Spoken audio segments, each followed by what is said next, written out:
Hola, muy buenas noches. Hoy es inicio de semana. Este lunes les agradecemos toda la atención que han tenido para Sentido Común, para este programa de crítica sin censura, que es periodismo digital evolutivo y que se esfuerza por llevarles lo mejor de la opinión, el análisis, la investigación de los hechos, los sucesos, lo más importante en México y en el estado de Tamaulipas, acá en esta zona del norte del país. Esta noche teníamos que empezar con algo fuerte, que si bien algunos ya están dejando de lado y supuestamente se aventó el fantasma del golpe de Estado, que muchos minimizan, entre ellos el propio presidente Andrés Manuel López Obrador. Tal vez no se da con las armas, pero se está dando en cuanto a la evaluación que hace el propio ejército hacia el interior, o sea, desde el interior de las Fuerzas Armadas del Ejército Mexicano. El tema es AMLO, la lealtad y polarización del ejército. Aquí señalo que me he tomado la libertad de aplicar el término polarización a esta entidad de seguridad que es el ejército. Y les voy a decir por qué. Si bien políticamente no es correcto, puesto que no se trata de un partido, ni se trata de opinión pública, puesto que son el ejército, cometió un error por ahí el general Carlos Demetrio Gaitán Ochoa, quien el día 1 de noviembre, mediante un discurso que ustedes ya conocen y que vamos a analizar aquí para desentrañar, para mostrarles, diseccionar esta parte importante de la expresión en el interior del ejército mexicano, que se filtró y que primero, por lo menos yo me di cuenta, quien la presentó fue el diario La Jornada. Se supone que esto es únicamente entre militares y es que fue un desayuno al cual desde el día 12 de octubre ya se habían organizado y habían invitado a lo que se le dice la plana mayor, a los integrantes de la Asociación de Egresados del Heroico Colegio Militar y del Colegio de la Defensa.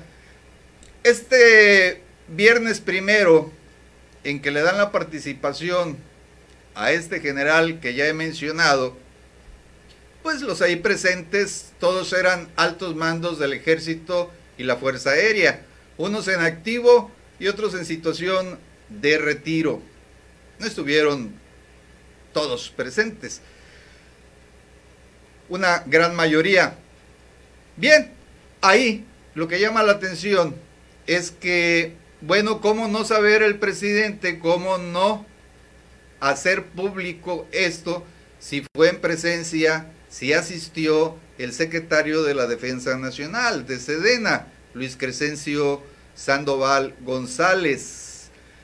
Y vean ustedes que sucede esto 5 días aproximadamente después de aquel lamentable suceso que fue la operación fracasada de llevar ante la justicia de los Estados Unidos al narcotraficante Ovidio El Chapito Guzmán.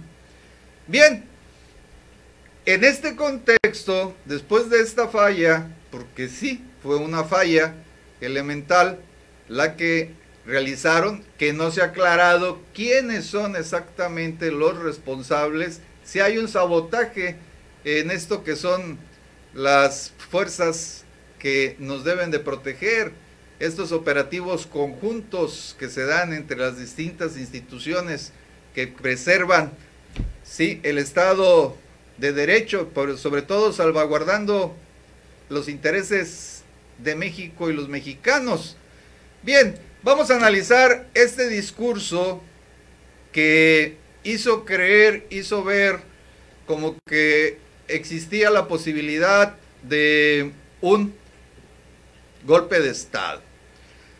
Al hacer uso del micrófono y exponer, el general Carlos Gaitán Ochoa menciona lo siguiente: actualmente vivimos en una sociedad polarizada políticamente porque la ideología dominante, que no mayoritaria, se sustenta en corrientes pretendidamente de izquierda que acumularon durante años un gran resentimiento. Leído de corrido, pues tiene su significado, pero ya bajo el microscopio, el análisis, vamos a ver primero qué terminología utiliza. ¿Qué es esto primero?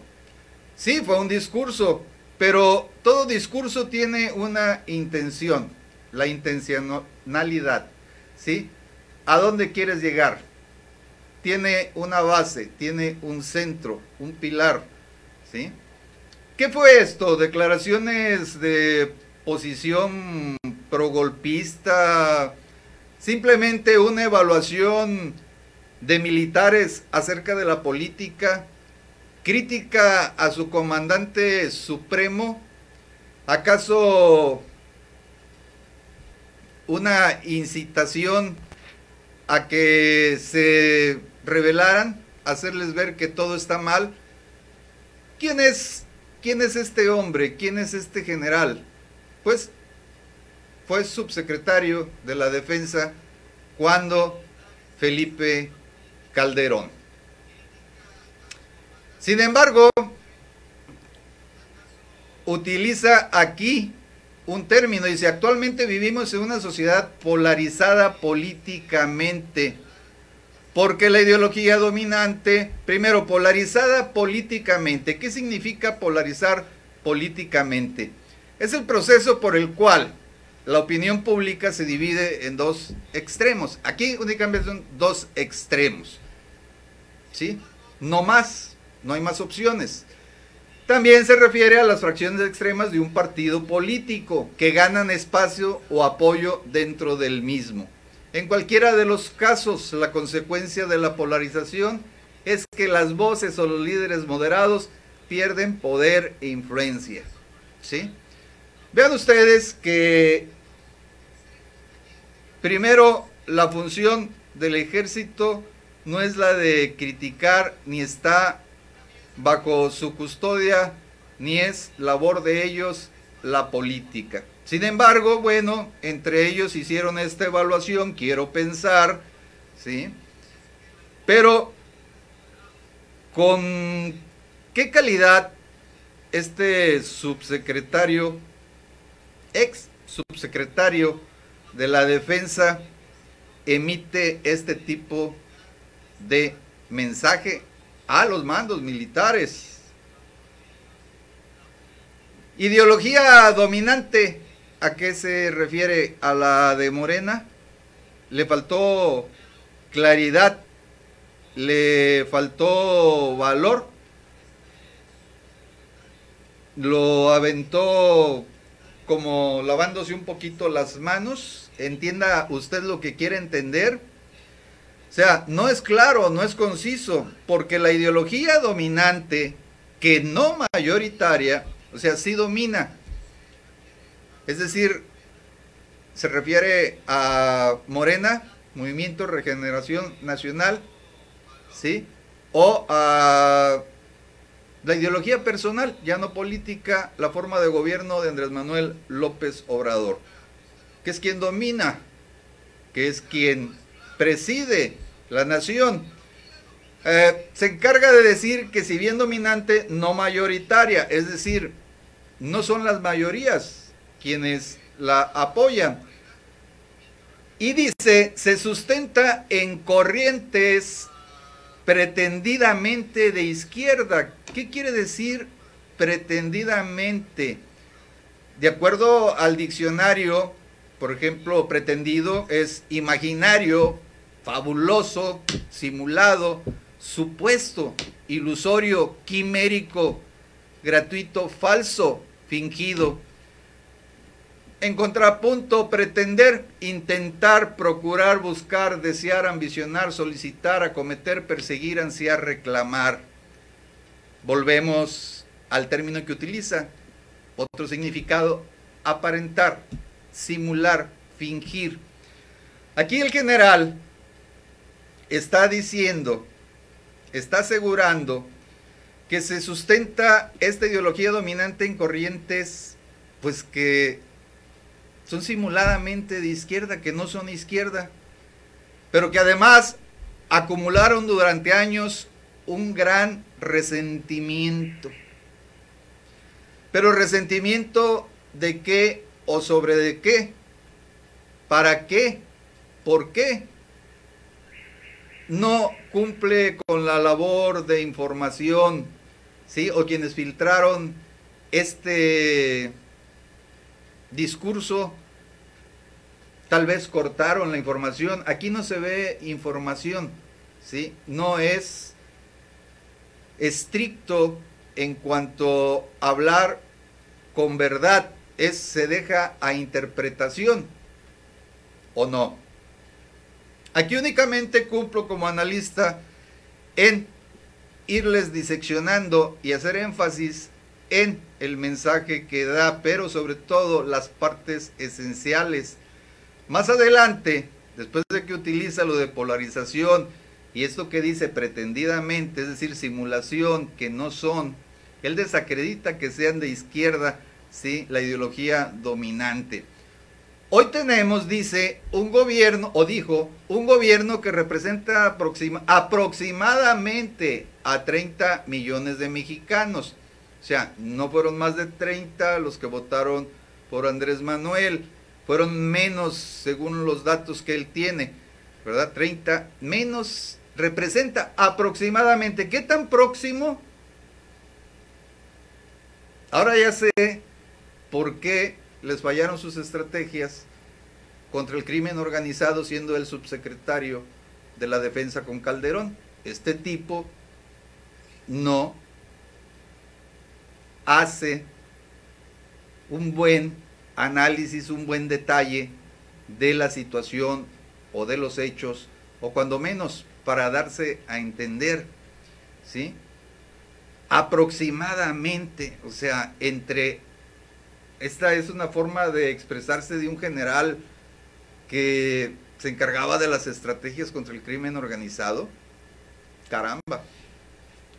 Cuya esperanza es el cambio. Hoy tenemos un gobierno que representa aproximadamente a 30 millones de mexicanos, cuya esperanza es el cambio. O sea, de ellos, de esos 30, no admite postura. Aquí sí no, aquí no se involucra. O sea, ellos, cuya esperanza es el cambio. ¿Él no tiene esperanza? ¿Qué cree usted? Bueno, seguimos adelante con él. Un cambio que le permita subsanar lo que ellos consideran, fíjense, la esperanza, y un cambio que les permita a ellos, a esos aproximadamente 30 millones, subsanar lo que ellos consideran, él no, ¿sí? Un déficit del Estado para dicho sector poblacional. Primero, en cuestión de economía, cuando se habla de déficit del Estado, tenemos que hablar de lo que es endeudamiento, así como lo oyen. Estará hablando de los 11 billones de dólares con los que nos dejó Peña Nieto, digo, ya sumado lo de Calderón y lo de Fox. Pero aquí se habla de un déficit en economía del Estado, no de un sector poblacional, o no tiene idea de lo que está hablando, medio leyó, no obstante ser diplomado de Estado Mayor Presidencial, ¿sí? Vean ustedes la imprecisión y cómo se empiezan a mezclar terminologías. No sé si trató de aparecer como experto en esto. Yo no lo soy, pero me voy a los diccionarios, a los tumbaburros. Oiga, eso de los tumbaburros también, eso es un tema muy, muy bueno, ¿no? Pero será próximamente. Bien, entonces dice que para dicho sector poblacional ya no se está aplicando como es correctamente a un país, ¿sí? Error, mal hecho, ¿sí? Bien, entonces únicamente están representados. Él no forma parte, él le debe, como militar, bueno, pues respeto, tiene que seguir las órdenes del comandante supremo de las Fuerzas Armadas, que es Andrés Manuel López Obrador, ¿sí? Que proviene de una ideología dominante que no mayoritaria, ¿sí?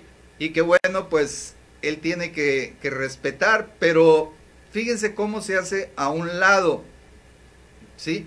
Como que es de élite, ¿no? Sí, sí es de élite militar, pero en conjunto como mexicanos no deben de tomar posición, y aquí está muy clara ya su posición.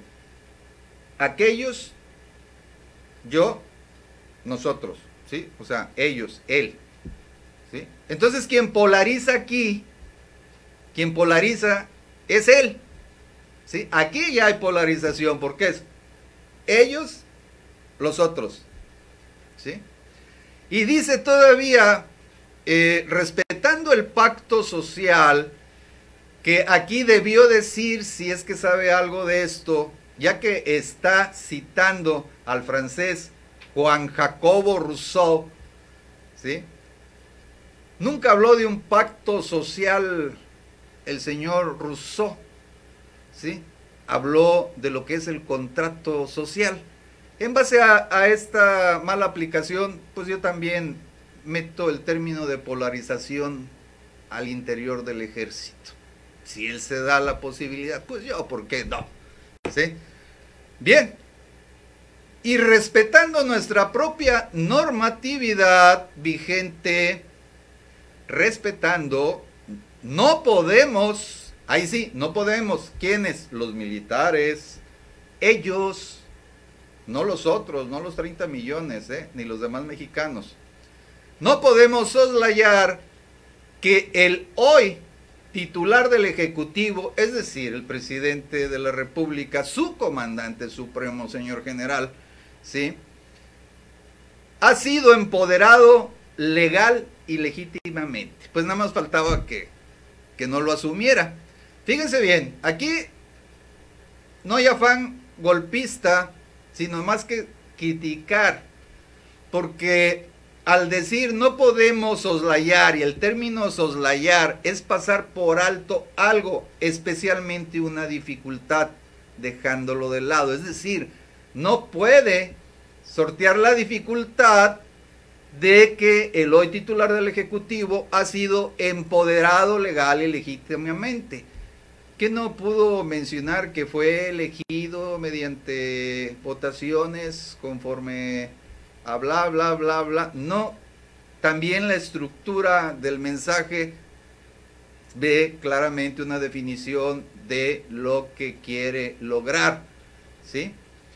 Es decir, no podemos aventarnos el tiro de un golpe de Estado, no podemos hacer de lado de que fue empoderado legal y legítimamente, pues igual que se supone, ¿no? O sea, pues vamos a hablar, o está hablando de que en su tiempo con Calderón, con Peña, ¿sí?, con Fox, no fueron empoderados legítimamente, legalmente. Pero vean ustedes cómo se presta esto, ¿sí?, a que si hay un afán, hay una intención, ¿sí?, de no aceptar, ¿sí?, al gobierno actual. Bien, los derechos y los deberes de los individuos constituyen las cláusulas del contrato social al que se refirió, especificó Rousseau, en el cual el Estado es la entidad creada para hacer cumplir el contrato social es decir, la unión de todos, no lo que se expresa salvajemente, ¿sí? O naturalmente, ¿sí? Andar desperdigados, desorganizados. Entonces se forman órdenes, ¿sí?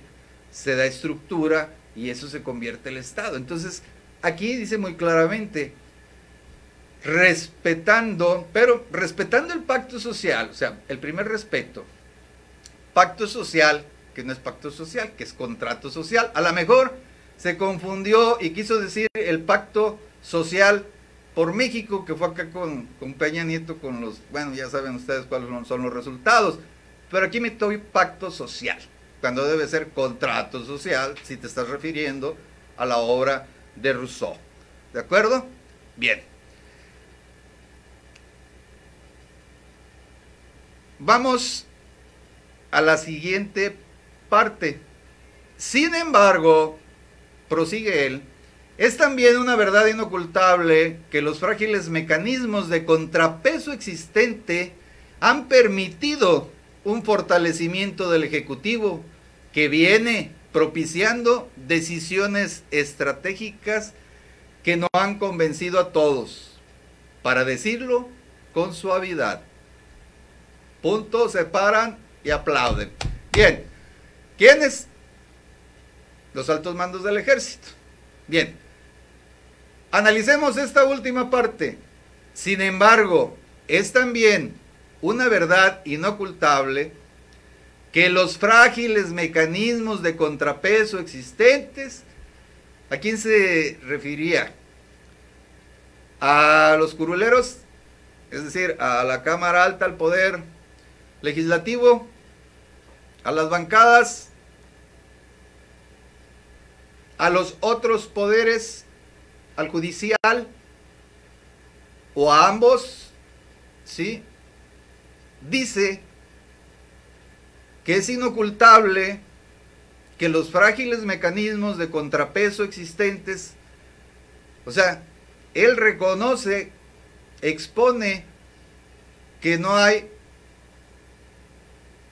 pues contrapesos, ¿sí? Que no existe aquí, lo podríamos, digo, dándonos libertades, ¿no? Hablar de la oposición, que es parte de estos mecanismos, ¿sí? O es uno de los mecanismos, oposición, o sea, que están débiles, no existen, ¿sí?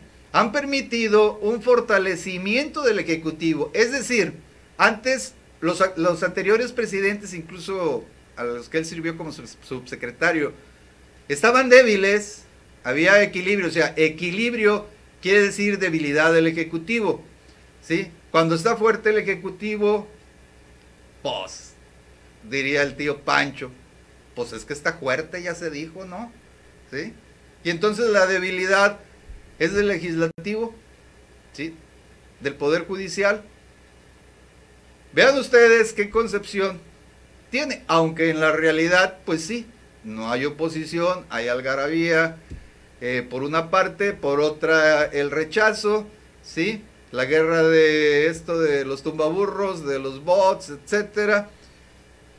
Y dice, lo más importante, que este fortalecimiento que ha tenido el Ejecutivo, del Ejecutivo, no del presidente, no del comandante, su comandante supremo, viene propiciando decisiones estratégicas que no han convencido a todos, para decirlo con suavidad. O sea, ¿qué te faltó, general, para decirlo con claridad y no con suavidad? O sea, ¿qué te hizo falta? ¿O qué les hizo falta? ¿Sí? ¿Valor? Bueno, vamos a ponerles claro algo. Primero, ¿con qué valor ético, moral y ya profesional puede este general específicamente en este aspecto de que se vienen propiciando decisiones estratégicas que no han convencido a todos, para decirlo con suavidad. Y la estrategia de Calderón, cuando fuiste subsecretario, ¿qué? ¿Fue exitosa? No, o sea, no tiene valor. No tiene valor lo que dice un fracasado en estrategias. Un fracasado militar. ¿O no? Los resultados ahí están. ¿Por qué perdió el poder el PAN? Por esta guerra, sí, fallida del narcotráfico. Y se llevaron entre las patas a la tropa, ¿sí? Les valió, porque fue además el mayor índice de letalidad, o sea, mayor número de muertos cuando Calderón, pero de fallecidos en el cumplimiento del deber siguiendo órdenes del ejército, de ese ejército que es diferente a la concepción de este tipo, ¿sí? De este generalito, ¿sí? ¿Por qué? Porque nosotros como ciudadanos admiramos, apoyamos, ¿sí? La labor del ejército, de la gran mayoría, pero no siempre sus decisiones han sido buenas, ya sea que sigan ahí estratégicamente las órdenes del comandante supremo o de su secretario de Sedena, ¿sí? Yo les puedo demostrar que no hay calidad para decir tampoco que es una institución al 100% leal a México. Sí, su gran mayoría. Mis respetos para quienes fallecieron, para quienes perdieron algún miembro de su cuerpo, ¿sí? Un miembro de su familia también, ¿sí?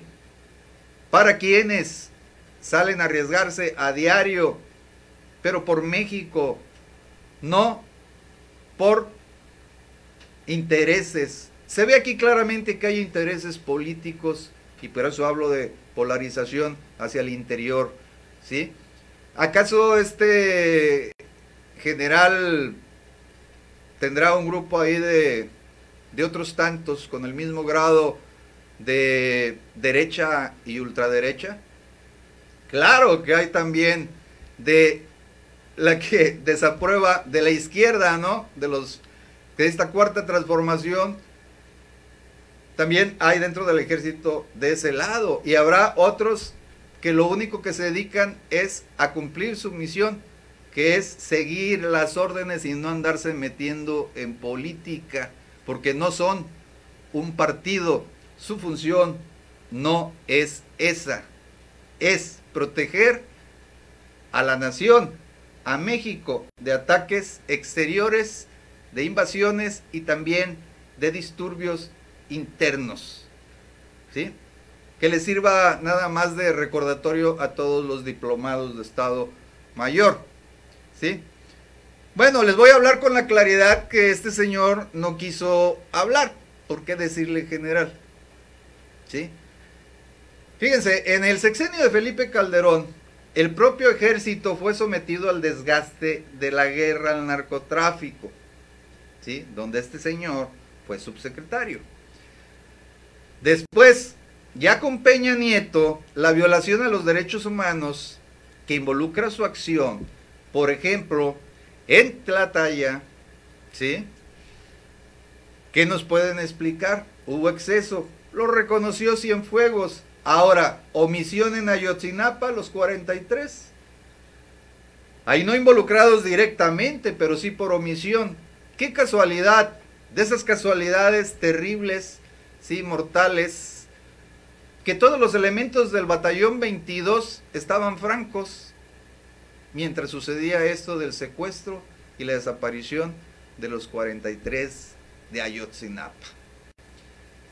Y bueno, ahora se trata de hacer que se crea que este gobierno está poniendo en contra al propio ejército internamente. Y esta tesis o esta aseveración, incluso por parte de Cienfuegos, ¿sí? Quien era el anterior, o fue el anterior secretario de la Defensa, pues ya decía de que Andrés Manuel pues los tildaba de violentos, ¿sí? De violadores de derechos humanos, y bueno, sí, hubo algunas, tenía derecho de decirlo, pero no totalmente, o sea, nunca dijo que todos, ¿sí? Eso es falso. Que le debemos más al ejército en ayuda a los planes de N3, cuando más los necesitamos en desastres, claro, claro que sí, pero hay malos elementos, ¿sí? Hay malos elementos que en lugar de estarse dedicando a lo que es su función para la cual fue creado el ejército, pues andan politizando y andan polarizando, andan grillando, ¿sí? La grilla militar. Bien, se hace ver entonces como enemigo ya desde Cienfuegos, además por aquello de los salarios, creía que les iban a bajar los salarios a todos los generales, que ahí sí también ellos eran tropa, ¿verdad? En unas sí, en otras no, ¿verdad? Somos pueblo, y en otros no, son ellos, como lo dice aquí el discurso. Lo de Culiacán, sí, se veía como el pretexto, o algunos después de saber de este discurso, de esta línea, ¿sí? De esta polarización hacia el interior del ejército, pues claro, o sea, inmediatamente golpe de estado. No va a ser posible, ¿sí? Él mismo lo acepta. Está cabrón. Son aproximadamente 30 millones. Y bueno, pues no tiene exactamente el número del ejército, ¿sí? Del pueblo, ¿sí? Del ejército desarmado, que se vendrían en contra de ¿cuántos militares armados? ¿Sí? Hasta eso, pendejo no es en ese sentido. En lo demás sí. Y lo fue en su estrategia, ¿va? Pero en este caso, vean ustedes que Andrés Manuel no debe de desestimar, ¿sí? O soslayar, en los términos de este general, ¿sí? Este tipo de manifestación. Es un pensamiento que está ahí. Si se pararon y le aplaudieron, es que aceptaron como tal, ¿sí? La estructura, la intencionalidad del discurso, el mensaje. O sea, tenemos que aguantarnos a fuerza porque pues este cuate es el más legítimo de todos, ¿sí? Traducido acá entre mi raza, ¿verdad? O sea, no van a ser tan güeyes de aventarse un tiro de ese tamaño.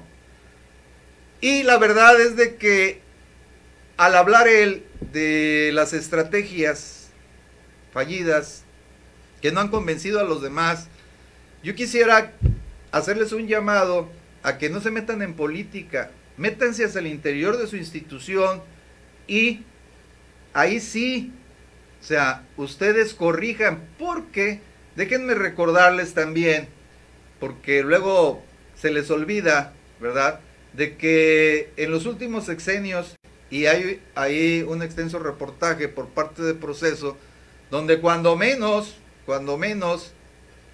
11 generales fueron sometidos a proceso. ¿Por qué? Por traicionar ese pacto, más bien contrato social, ¿sí? Su deber con México. ¿Por qué? Porque se pusieron del lado de los narcotraficantes, les proveyeron también de armas del propio ejército, ellos mismos manejaban la cocaína, ¿sí? Entonces hay fisuras, hay cosas que atender hacia el interior de su institución, que es a la que estamos nosotros con fe, no solamente en una cuarta transformación o en una ideología predominante o dominante, que no mayoritaria, pues quisiéramos que fuera más perfecto. Ustedes quieren un gobierno perfecto. Hacia adentro, ¿cómo están?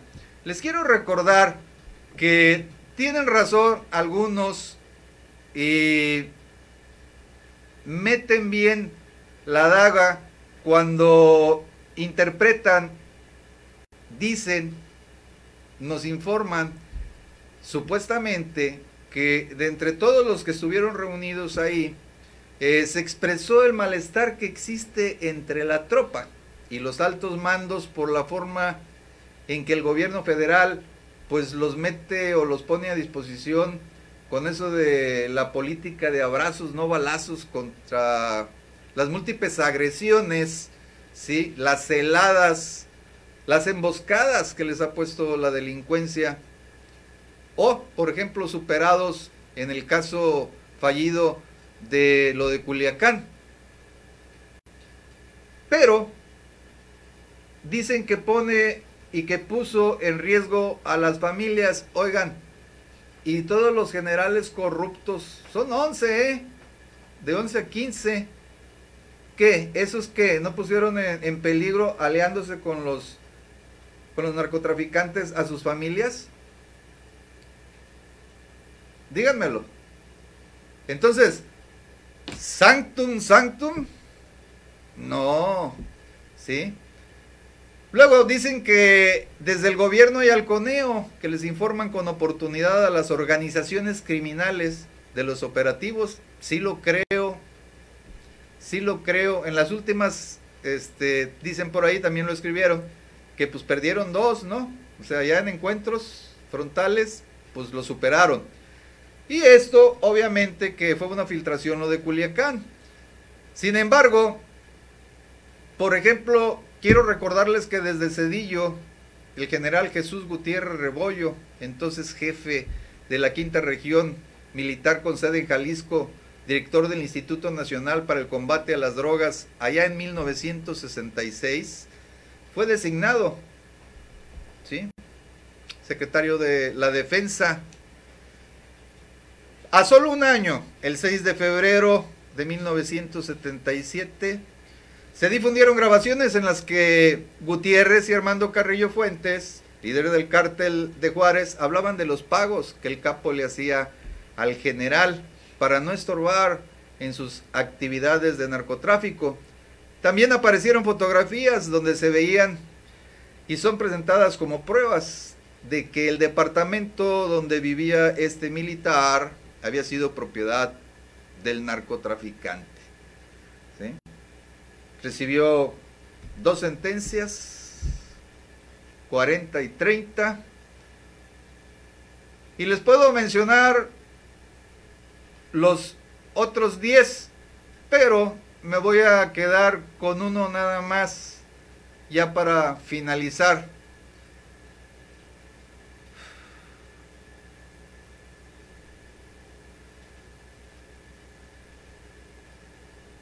Vamos a hablar de la participación del general Mario Arturo Acosta Chaparro en el combate contra la guerrilla allí en Guerrero durante los 70. Esto le valió para su ascenso a mayor de infantería a finales de los 80. Llegó a general brigadier. En octubre del 2000, cuando ya estaba por retirarse, Acosta Chaparro fue acusado por el general Quirós Hermosillo de proteger al cártel de Juárez, con base en las declaraciones del testigo protegido Gustavo Turín. Le fue retirado el cargo de general y el 1 de noviembre de 2002 recibió la sentencia de 16 años. Después, ya en 2006, un juez desestimó los cargos contenidos en 123 denuncias interpuestas contra él y Quirós Hermosillo por la detención ilegal y desaparición de más de 20 campesinos de Guerrero.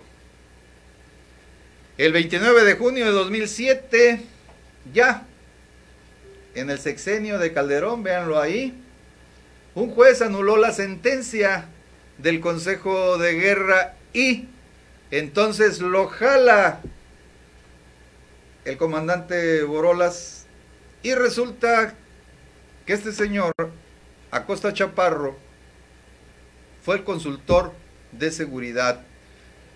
Cuando el jefe Diego lo secuestran, le encargan a él la investigación, y en esos menesteres, un 18 de mayo, el 18 de mayo de 2010, hay que ser específicos, para que aprenda a hacer sus discursos el general. Cuando empezaba a indagar el secuestro, pues sufre un atentado el día 18. Hasta finales del año se vuelve a reincorporar en la misma acción. ¿Sí? Ya cuando iba a finalizar el sexenio de Calderón, el comandante supremo Borola, Acosta fue asesinado en la Ciudad de México. ¿Por qué? ¿Qué descubrió? ¿Quiénes eran? ¿Lo ultimaron de dónde? ¿De adentro? ¿Del gobierno? ¿O de afuera? Los narcos. Estas cosas son a las que se deben de dedicar, de esclarecer. Estas cosas son las que les competen y no la política, ¿sí? Porque eso es acción que le corresponde a otros realizarla. Amigas y amigos, yo soy Oscar Ramón Castañeda Montemayor, les doy las gracias, reciban los saludos y un abrazo por parte de nuestros socios Mauricio Fernández Díaz, Reina Luisa Villafuerte, ¿sí? Aide García García, aquí Ramón Tantima y todos los demás grandes compañeros e importantes compañeros que hacen posible que nosotros estemos aquí dando la cara de frente y aclarando, ¿sí?, lo que, por ejemplo, exsecretarios de Sedena no quieren ser claros, por ejemplo, en este tipo de discursos. Ustedes no se desanimen, vamos a seguir adelante. Mañana tenemos el programa de mi socio Mauricio Fernández, Noticias con sentido y sin censura, con un tema realmente que les va a gustar, muy importante. Los esperamos el día de mañana con mi socio y pasado mañana nuevamente conmigo, si son tan amables. Tenemos una cita a las 9 de la noche en vivo en Facebook. Crítica sin censura. Gracias.